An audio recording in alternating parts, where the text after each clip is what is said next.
महाराज की जय।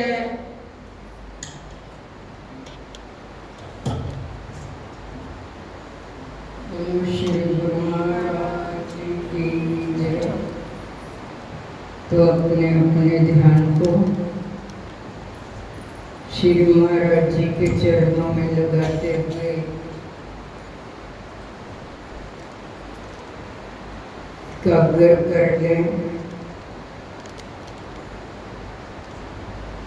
देखिए, आज कल संसार में वैसे तो काल का साम्राज्य है,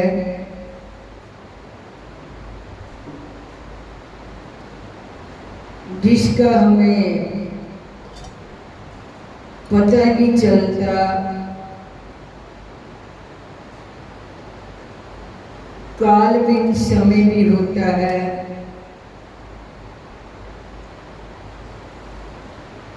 काल का साम्राज्य होने की वजह से हम लोग हकीकत को नहीं जान पाते। कहते हैं कि जैसे दर्पण में अगर बच्चे को कोई फल दिखाई दे दे, या चित्र में कोई फल दिखाई दे दे, उसको खाने की हम लोग इच्छा रखें कि ये फल मेरे को मिल जाए, तो वो मिलने वाला नहीं है। इसी तरह से हम लोग हर चीज में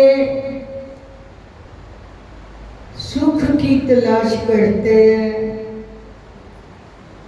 लेकिन देखा जाए तो वो सुख की जो तलाश है वो अविवेकी है, जानी ज्ञान नहीं है कि जो हमें सुख की झलक नजर आती है वो हमेशा रहने वाली वस्तुएं नहीं है। वो शीशे के प्रतिबिंब की न्यायी है।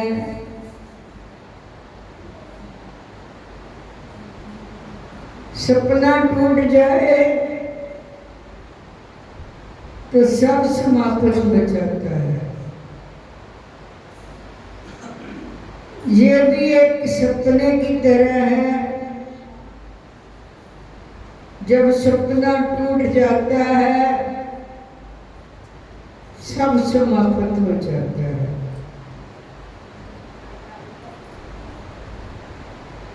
तो ये सब नाशवान पदार्थों में जो नाश की ओर जा रहे हैं,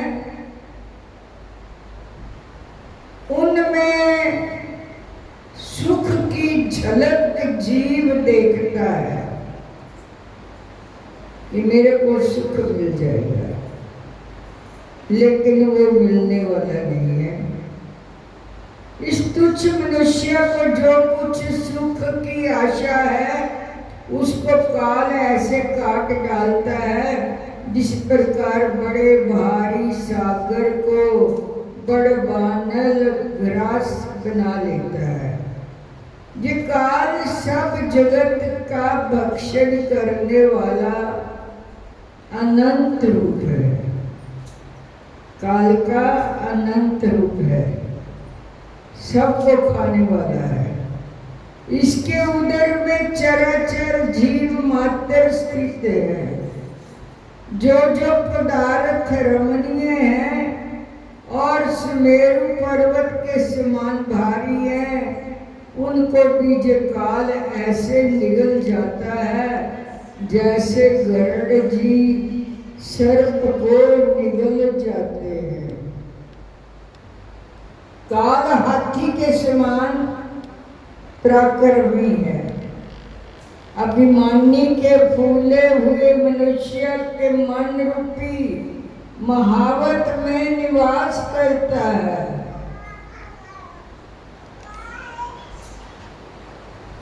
कितनी बड़ी बात कही गई है कि यह अभिमान जो इंसान को चैन नहीं लेने देता, ये मन रूपी महावत में निवास करता है। शुभ और अशुभ कर्म फल इसके दोनों दांत हैं। जैसे हाथी के दांत है ना, इसी तरह शुभ और अशुभ दोनों दांत हैं।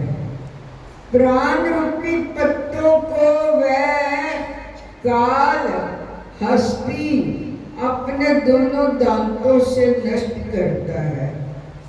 हे मनीश्वर, जे काल मन में कल्पित राज्य के समान पल भर में किसी वस्तु को बनाता है, किसी वस्तु को एक ही बार नष्ट कर देता है।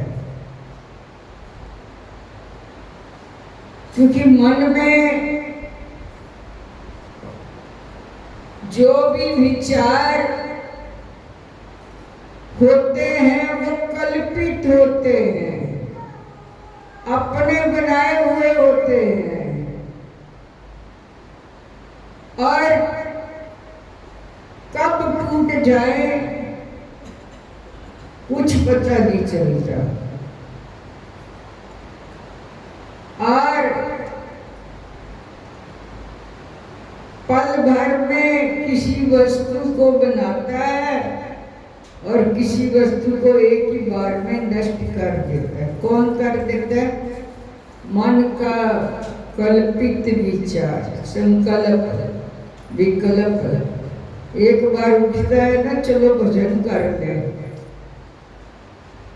टाइम है, सिमरन कर ले, और उसी वक्त तो मन कहता है चलो छोड़ दो भाई, सो जाओ,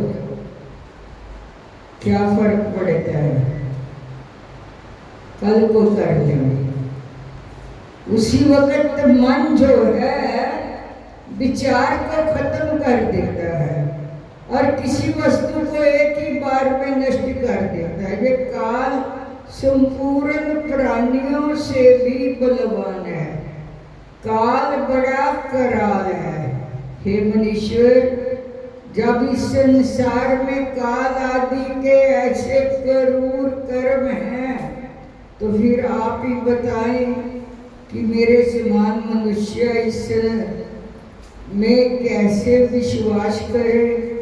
जे काल और भीषण चेष्टाएं द्वारा दुराशा उत्पन्न करके प्राणियों को ऐसे दग्ध करता है जैसे अग्नि अपने गर्म और प्रकाशमान ज्वालाओं से संसार को भस्म कर देती है।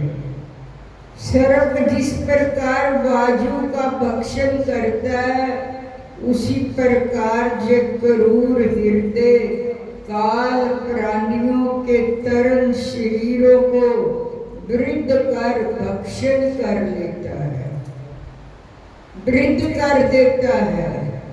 यौवनावस्था चली जाती है। हर रोज काल का ग्रास हो रहे हैं। काल हर के सर पर मंडरा रहा होता है, ये सबके पीछे लगा रहता है।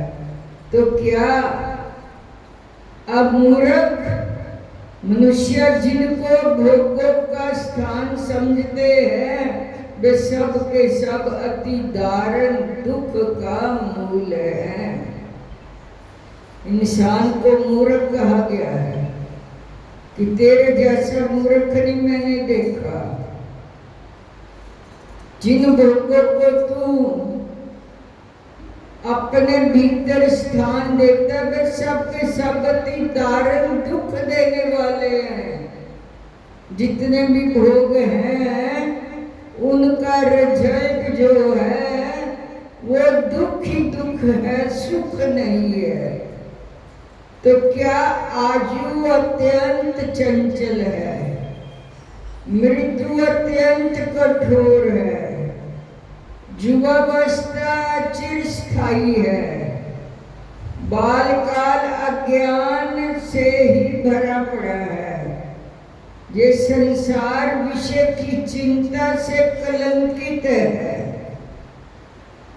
जितने बंधु हैं वे सभी संसार के बंधन हैं। जितने भोग हैं वे सभी संसार में महारोग हैं।